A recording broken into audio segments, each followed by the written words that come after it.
Good morning. Welcome to Warrior TV, or MH Warrior TV, shall I say. We are back with another Christmas special interview, and this is part two, because part one we had very severe technical issues via our guest, who is going to perform the story that will set you free. Now, we are live, so we'll try not to swear, but who knows? Maybe Kane will start doing that. I don't know. Who knows? Please share this in awareness, and we will see you shortly.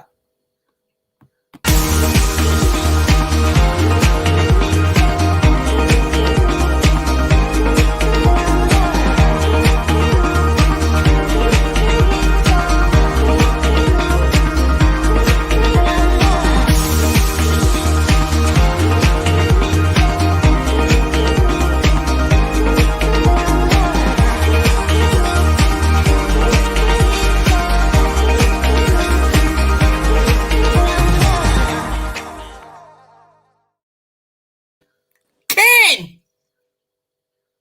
That's me. How are you, buddy? I'm awesome. How are you, Adam? I am brilliant. And it's great that you're coming across loud and clear, not robotic. Awesome. That's always a pleasure.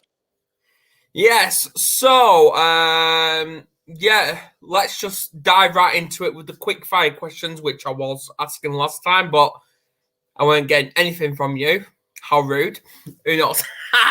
So, I'm going to say summer or winter? Summer now. So let's go summer. Yeah. Okay. Tea or coffee? Coffee. Cat or dog? Dog. Favorite Christmas song? Oh. I have to say, because it's cemented into my mind so much, it's Jingle Bells. I learnt it so well at school. I've not heard that. Every time I hear it, I'm like, here we go, it's Christmas. Oh my God. My partner's is Fairy Tale of New York. All right. There we go. Yes. And the Mental Health Warrior did say morning, guys. That could be Kerry. I have not got a clue. Hello, Elizabeth. Hope you're well. Please share this in awareness and let's get your story free. That's what we're going to do with Kane's. Now, let's just dive into it. So, I want to know what came up with the idea to have the title, The Story That Will Set You Free. Look, it's in everything that I've gone through in my journey, in everything that I started studying and understanding through neuroscience and through quantum physics and the way that the mind works, understanding, I'm no professional at chakras, but I'm starting to learn more about them. Everything's about letting go. Everything is about allowing everything to flow.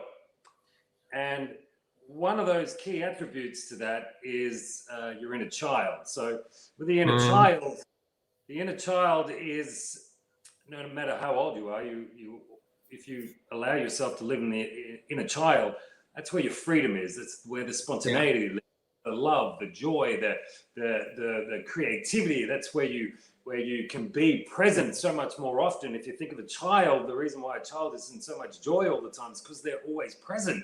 They're not thinking about the past, they're not thinking about the future, they're thinking about just being and experiencing and exploring. And the more that we get to do that as adults, the more that we notice the beauty and the magic and the miracles that are around us. And that's what we always have to remember immediately, no matter how hard life is, no matter the challenges around you. If you just bring yourself back into the present and look at the beauty and the magic and the miracles that are actually around us. I mean, a butterfly is a miracle, right? I mean, that's something that every time I see a butterfly, I still get. It takes me away, right? I stop, I look, I admire. It's about allowing yourself to appreciate, and that's where gratitude's going to come in, because I have a lot of gratitude for everything around me. Yes. Now, understanding that story aspect, well, as we go through life. So the interesting thing is, Adam, it's not that simple to talk about, right? Because as we're a kid, we don't have the tools to deal with something like grief. And a child will go through grief when they lose a toy. To them, that was the world, man. That was the world, and it's gone, and I'm destroyed. I won't sleep for 3 days. and they don't have the capacity at that point. We as children, we don't have the capacity at that point to really understand that. So you shut a door on it.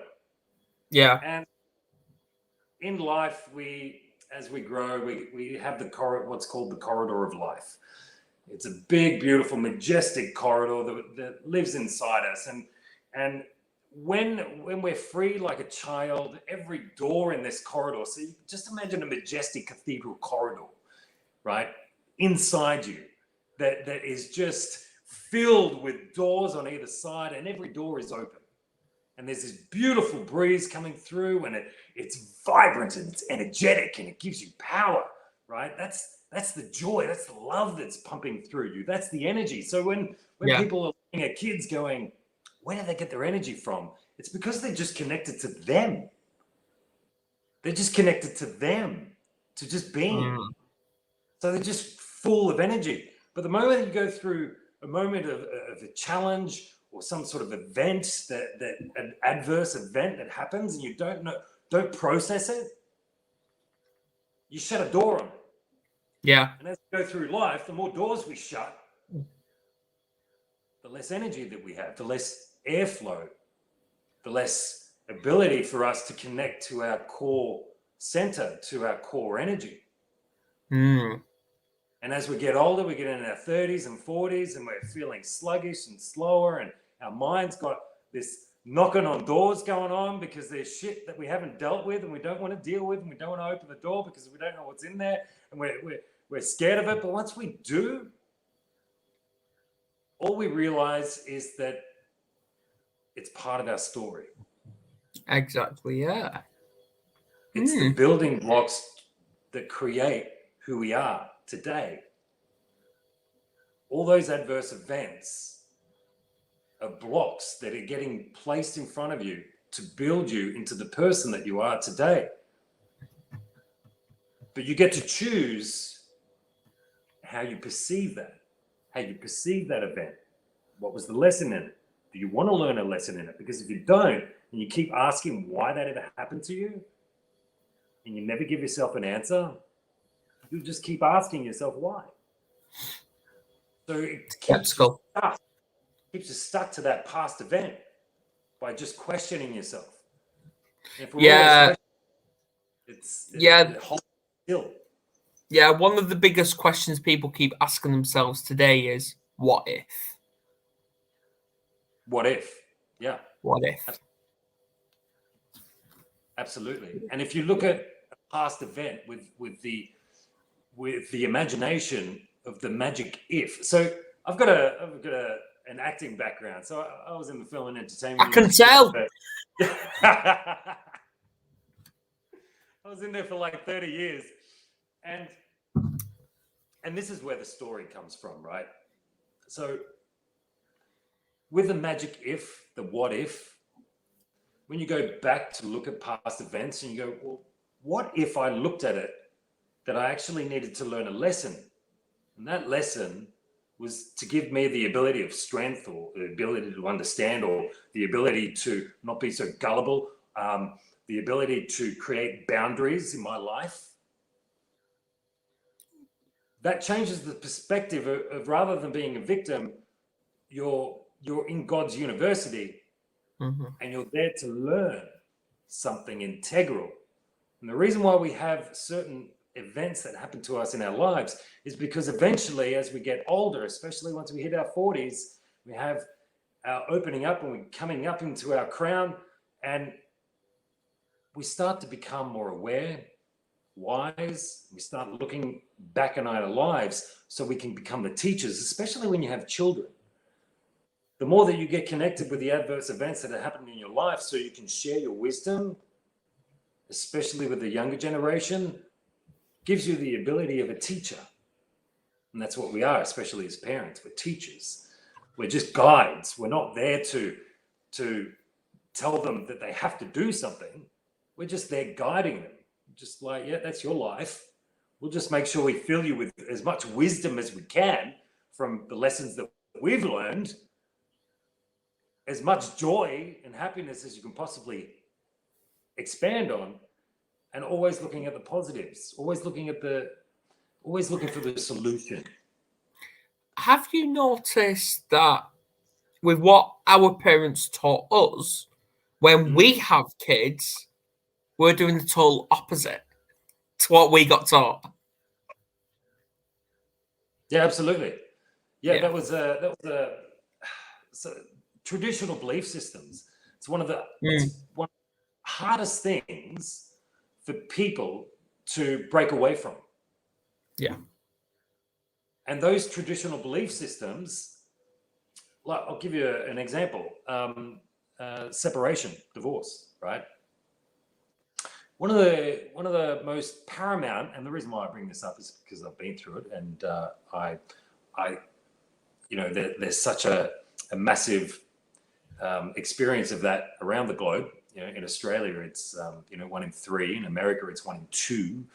It's a commonality now, right? But the problem that is around it isn't specifically the person that's going through it. It's the people around them that haven't gone through it, that decide that they have an opinion of how you should behave, which is reflective of traditional belief systems that we've grown with centuries and centuries and centuries of premeditated thought processes about what it means to be divorced. Yeah. So in my experience, the people around me were telling me to destroy the other person, rip them apart. They're not worthy of anything. Don't talk to them. Don't be kind. And these are people that haven't been through a divorce, right? They haven't been through a separation with children. And they just have this traditional belief system that's in that structure of, well, if someone pulls away from a marriage or a long-term relationship, well, then they should be extradited out of the country and shot and burned, right? And in my experience, I had to look at it very, very differently, and very much in the process of that other person is the mother of my children. And if I'm going to succeed in a separation with children, the best thing that I can do is lead by example for my children's sake, to be able to show them that when you go through an adverse event that is highly emotional, highly mentally exhausting, and affects so many people. It doesn't just affect the couple or the immediate family. It affects friends, partners, other extended family. See, yes. Yeah, see, we watched the video on separation quite a few times, and when a husband or wife, or husband, wife, when they separate and they've got kids involved, they're always tick for tack, slagging each other off. But if you think about it, who's getting hurt there when they're attacking each other? It's not one another, it's the kids.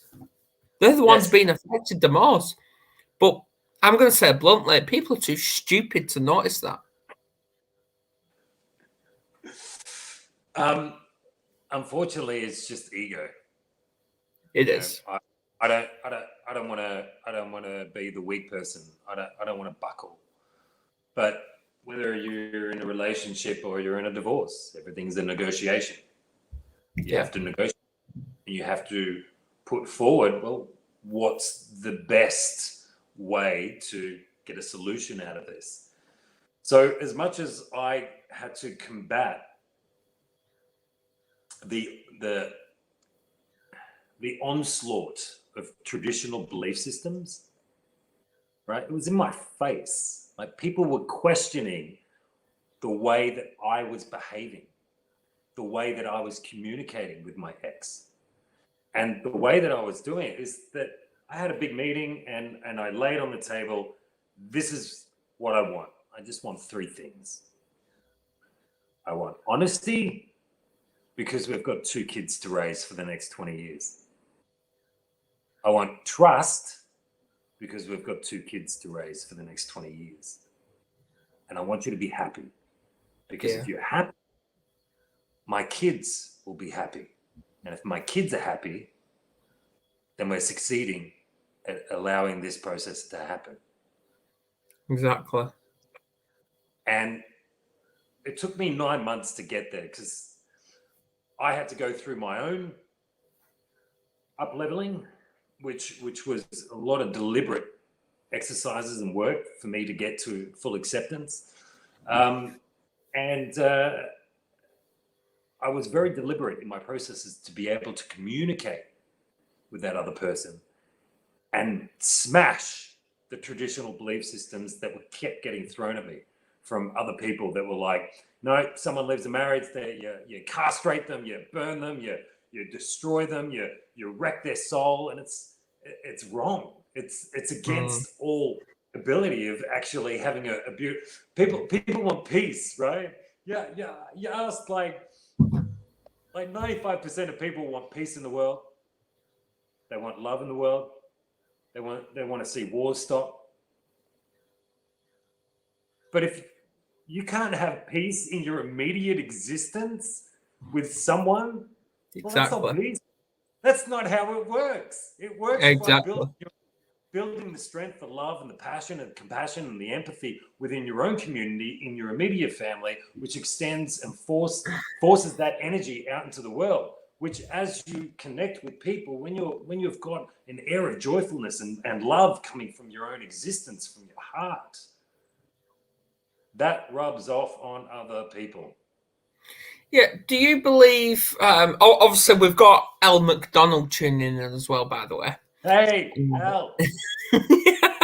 Please share this, by the way, guys. And if you've got any questions, throw them at Kane. It's all right. He's got no limits when it comes to these. When you see all over the news, all over social media, with all these protests, riots, I get it. They're angry with what's going on in the world. And not just COVID, but every other thing. From like climate change to mental health to child trafficking, all that. There's a lot of anger going on. But if you're giving that energy off, that you're angry, it's going to come back and bite you on the ass a hell of a lot more than how you feel. And you mentioned about peace, love, war, and all that. But if you think about it logically, the only war you've got is with yourself. The only riot you've got is with yourself. It's your mind. 100%, Adam. 100%. Everything exists in here, and it's all controlled here. It's interesting because the heart has a much more powerful vibration frequency, right? That goes out. But the heart and the mind work together. Yeah. The mind will be the creative part, but the heart will drive the idea forward. True. And when the heart and the mind work together, it'll give out the relevant outcome to your gut. That's why it's called gut feeling. Well, that's right. That's exactly right. And that's that gut-brain connection. And that's why. Exactly. That's why gut health is so important, right? Eating healthy, because half, if not more than half of our happy drugs, in the body are created in the intestines and the stomach. Exactly. Right. Not just here. Right. I want to talk about how you came across your challenges in life, your mental health challenges. What was your response to when you got told you have this?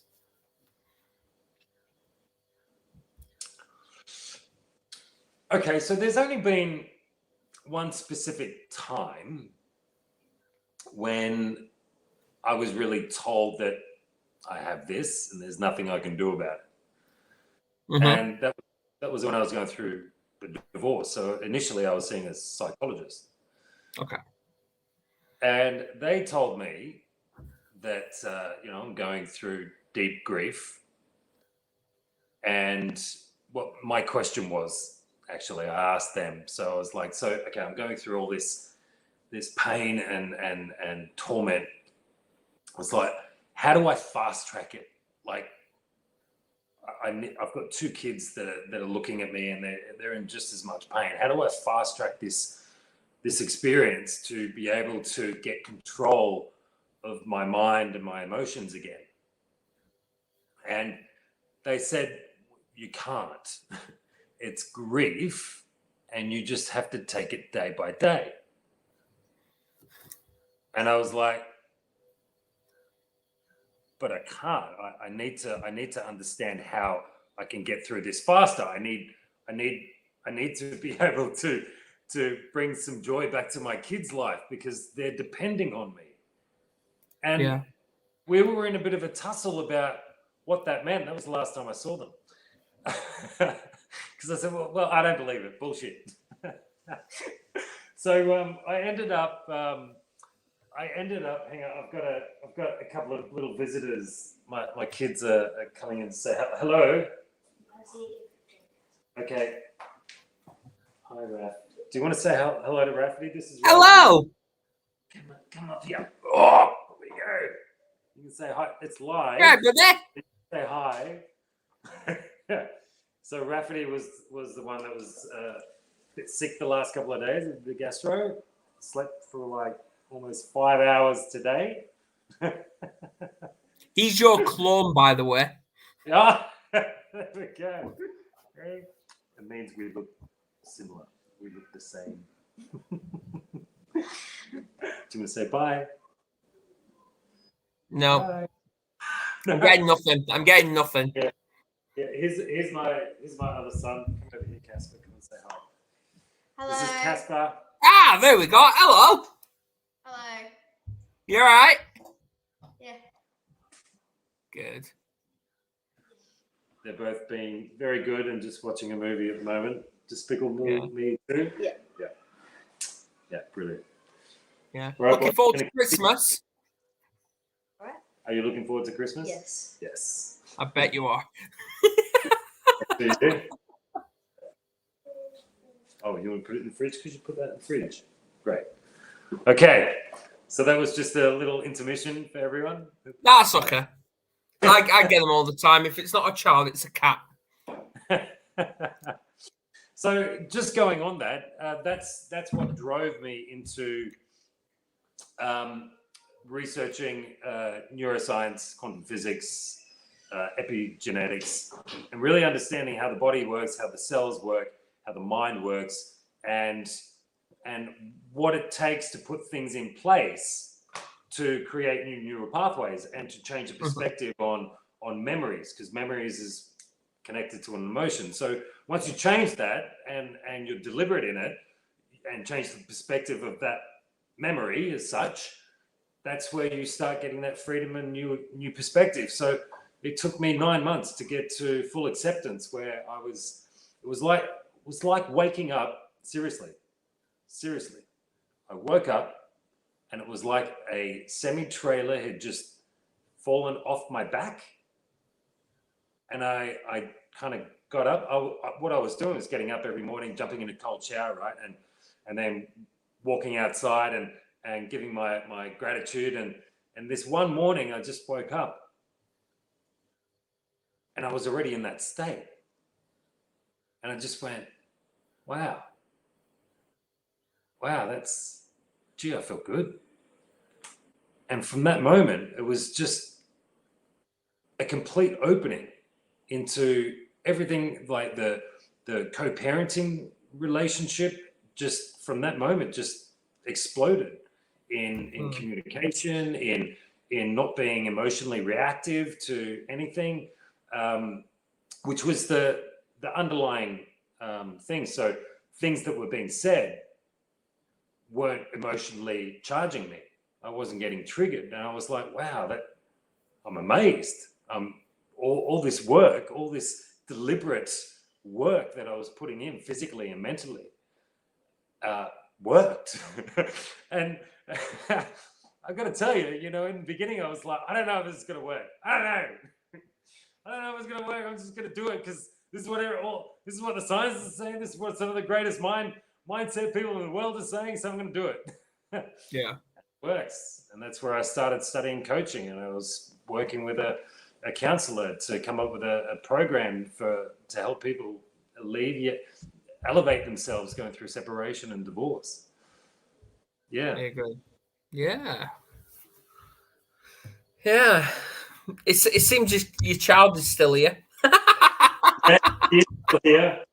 He's very curious, I think. That's okay. That's okay. We get it all the time. Okay. Yes. But it's all right. For breaking news, though, come January, come New Year, we're actually going to talk about children's mental health. So, yeah. Wow. Yeah, We are. We're going to talk about it.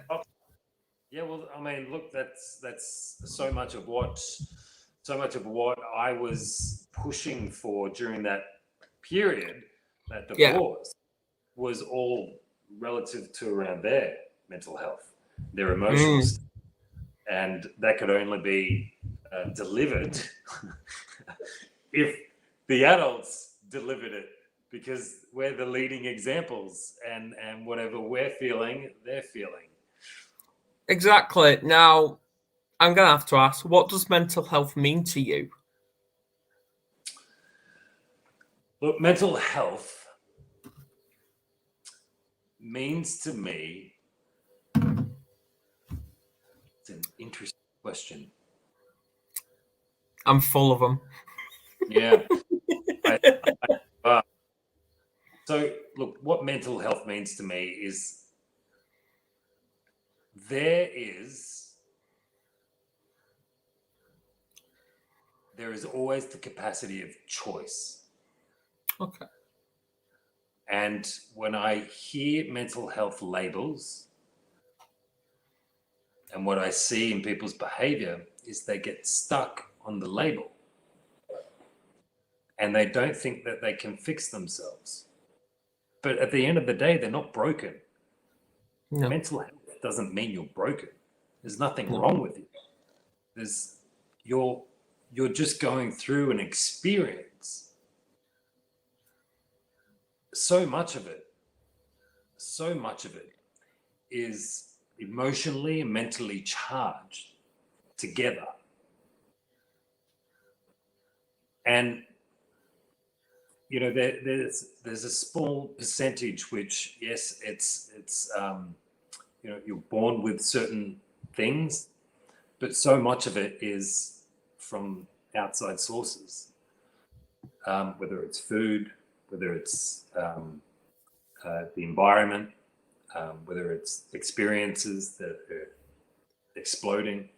And the reason why I say that so much of it is associated to the emotions and being charged emotionally and mentally is, I've learnt, my partner is a neuroenergetic kinesiologist, and I've certainly really enjoyed learning from her and her profession and what she does with the body, with energy. And if you don't know what a neuroenergetic kinesiologist is, the best way to explain it is what do you call them? With an acupuncturist. So imagine an acupuncturist without the needles. Right? So an acupuncturist, which is medically proven to as a healing element, right? Yeah. And it never used to be, but it is now. And they use the needles to go into pressure points on the Chinese meridian to release blocks, and they're energy blocks. And most of those energy blocks are emotional energy blocks. And yes.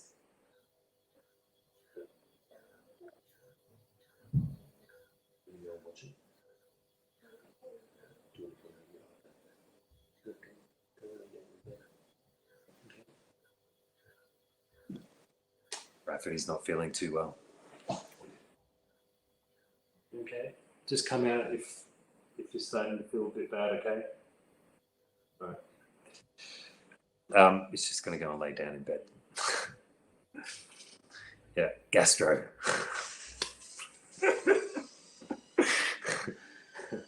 Hard for an adult, super hard for a kid. Yeah. So really understanding her processes and the things that she does through unlocking, unblocking energy blocks within the body, which are majority emotionally related.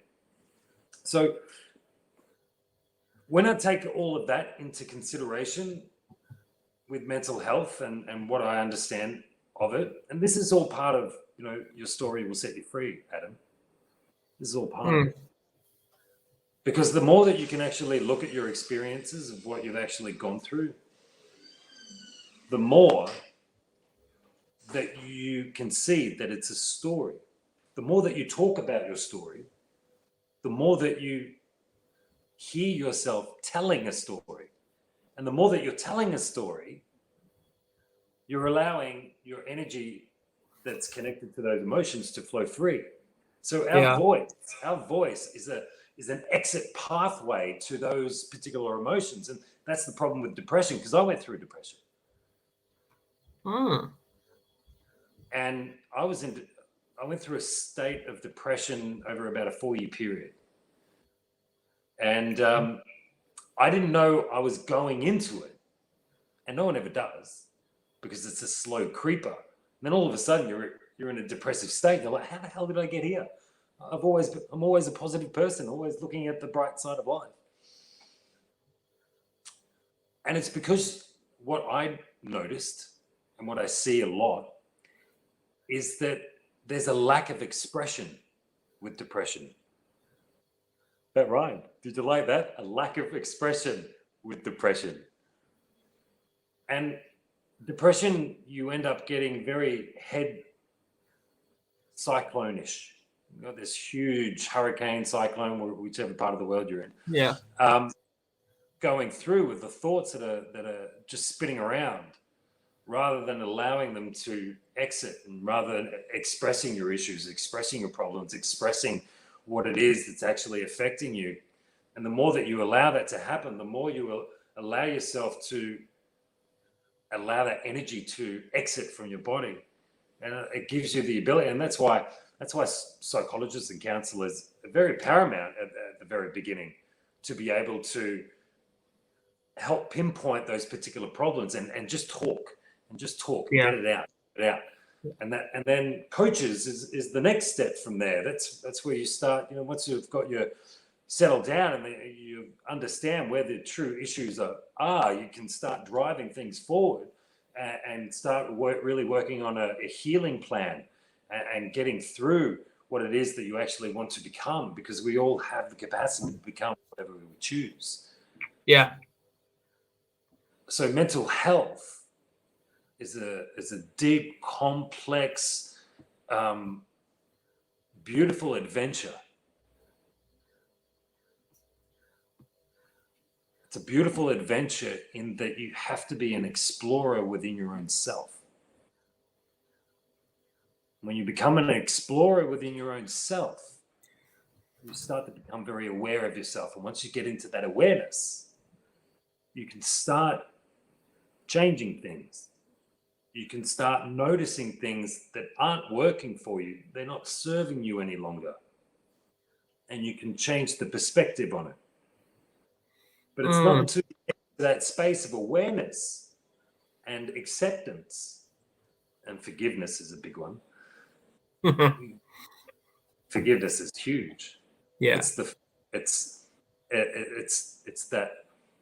the one before acceptance. You can't get to acceptance without true forgiveness. So, and then acceptance is the gateway to all the higher vibrational states: joy, love, excitement, laughter. Exactly. Right. My next one is, now we've all got our own views, but we're not going to go into it. But what has COVID taught you? Because I know Australia have been the most locked down, longest country in the world. But what has it taught you with your surroundings and with yourself?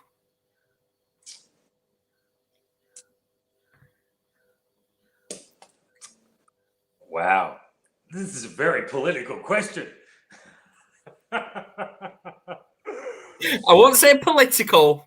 I'd say it's upfront and direct. Look, I'll, in the best of my ability, I'll explain it from my experience and my experience only, and it's only my opinion. It's mine. So, almost 2 years ago, just before it started 2 years ago. Initially, the whole world was in a bit of a shock department, and then we didn't really understand what we were dealing with, and we were trying to learn and understand science and really understand what was actually happening. A year of going through that, of trying to learn and understand,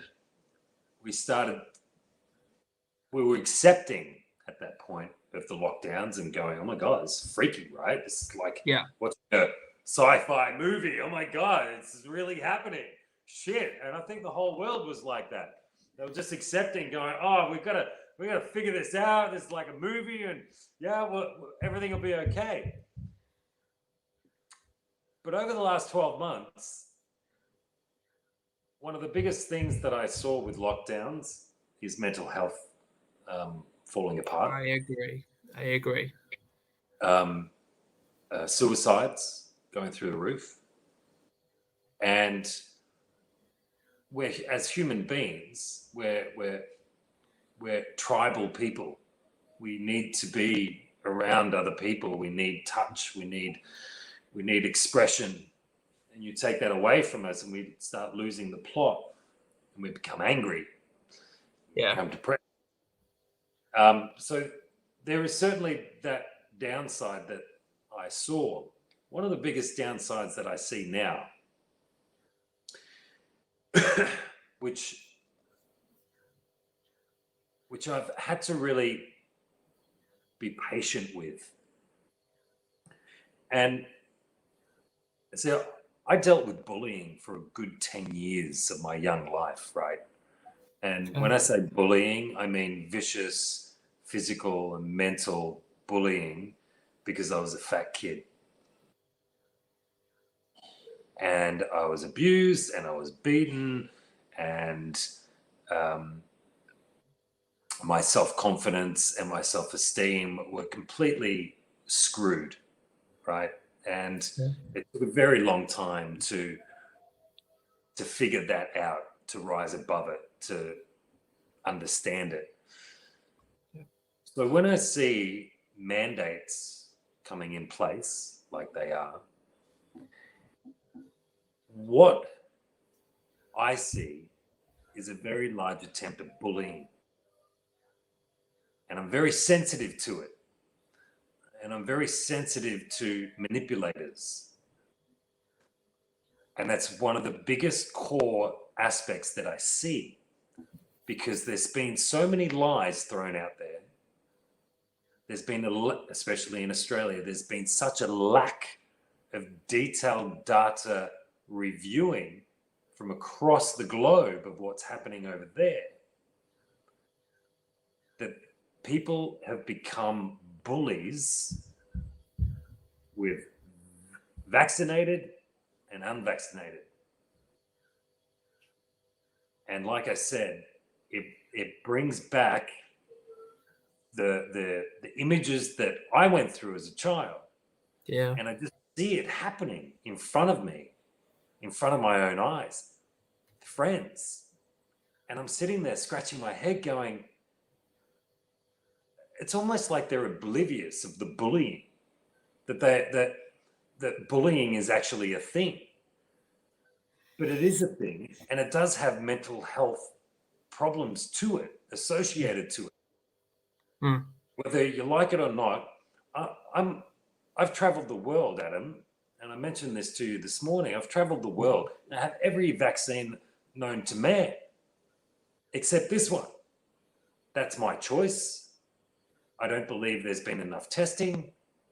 And then with all the data collection around the world, there's way too many side effects, way too many issues going on. So for me, it's not going to happen. It's not going to happen to my kids. It's not going to happen to me. But everyone's free to their own choice. But Yeah. this mandate stuff, people losing their jobs, people like there's tens of thousands of people around Australia lost their jobs, can't work, are forced to get the vaccine. I've got many friends who still are working, got the vaccine, didn't want the vaccine, but were forced into a position of, well, I don't know what else to do. I don't know what other job I can go to. I'm going to have it. That's not respect to me. That's not allowing someone to make their own choice. And for me, it was so emotionally connected that when I see it, I've had to really work on my patience to really try and just be loving to the people that aren't loving back. Yeah. So what I'm gonna do, I'm gonna jump off and let you Jump off what? What are you going to jump off? The tree? No, listen. And I'm gonna let you have the platform to yourself. And I want you to give out your views on what you have to say to these bullies. Like those bullies that bullied you for years. Give it a little bit of response. There you go. So, look, I'm by myself. Okay, look.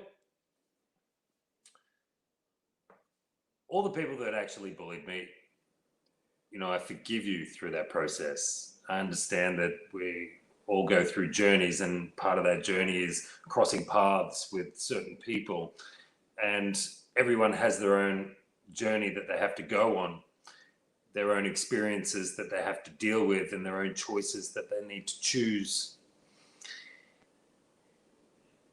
The bullying that I certainly went through, and that people are actually going through right now, it's always a choice. I send my love out to you. I send my forgiveness out to my experiences, because you are no wiser at that point. You might be now, and I pray that you are.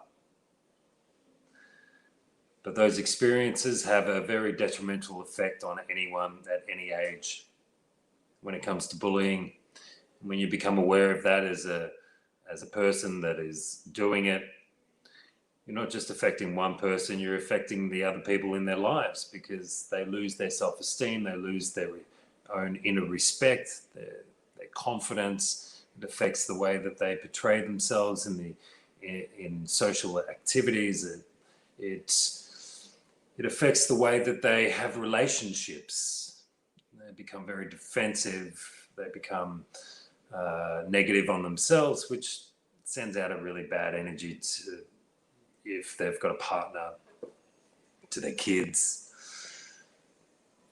It's one of those experiences that stays with people for a very, very, very long time until you actually realize that, you know what, that was part of my experience. That's my journey. That's my story of how I had to always rise above it. And I have to thank you. You know, I have to thank the bullies in my life, because if it wasn't for them, I wouldn't be in this place now. I wouldn't have the resilience now. I don't think I would have the deeper understanding and empathy and sympathy for people that go through the same experience as I do now. And I don't think it would have given me that massive breakthrough like I did. That huge awakening in my own self, to be able to be someone that I can be there for other people like I do now with my clients, when I'm going through their journey and using the skills that I've been using for the last 30 years in the film and entertainment industry, and really helping people transform not just their perspective on themselves, but the perspective on their stories, and understand that it's a beautiful Hollywood drama piece that some people, when they read it one day in a book, are going to be totally blown away. And that's the beauty in having our breakthroughs. And so thank you. I just want to thank you for allowing me to go through that experience. And I hope that you've learned from your experience of what not to do to people, what the behaviors not to do to your partner or your children, because it has such long-term damaging effects that unless you have a massive breakthrough and work through it, some people are stuck with it for a very, very, very long time. And when I say very long time, I mean decades. That it sits inside them in pain and agony. And that's where a lot of people are in pain and agony through emotional trauma, and eventually it turns into cancer, it turns tumorous, you get problems, aches and pains. It's all relative, it's all connected. So again, thank you. Hey, Adam, he's coming back. Hey. I'm back. No, I just loved that. And while you were talking, I was looking at one of the positive affirmations we've pinned up on the wall, because obviously we're homeschooling our kids. And it's actually from the great Nelson Mandela. He actually says, education is the most powerful weapon which you can use to change the world. Absolutely. Exactly. So, all I've got to say is thanks for coming on. Hey, thank you. Awesome to be here. Absolutely. And I know you're going to be back on the 16th of January Yes. with Power Hour with the brilliant Steve Knapp. And I just hope people have a good day. And it's just keep going. Stay strong. Keep going. Stay strong. That's it. Keep it happy, people. Yes, absolutely. And a little bit of housekeeping. A bit of housekeeping. 8 o'clock. I need some help here.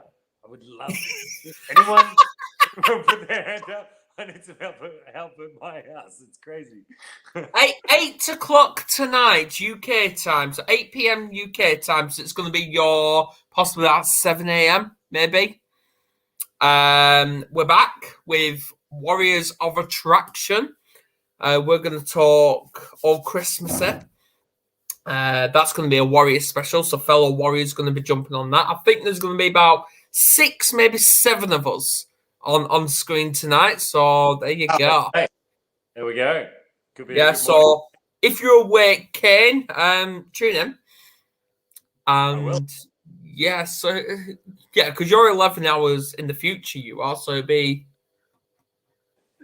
Yes. yes, 7 a.m. 7 a.m. It'd be your 7 a.m. on a Friday 7 a.m. morning. Well, I'll be up because I got kids. We're always up early. Yes, and all I've got to say is thanks to everyone who's tuned in tonight. Thank you. Kane's tonight, mine today. Elle, Elizabeth, Kerry, Caroline Bennis, who, yes, she agrees it's all about getting on the path of self-discovery. Yes, it is. So I'm going to end this now. If you haven't followed our page, please follow it. YouTube, subscribe. Let's get this shared. And we will see you tonight. Brilliant. Bye-bye. Thank you, Adam. Thank you, everyone. Take care.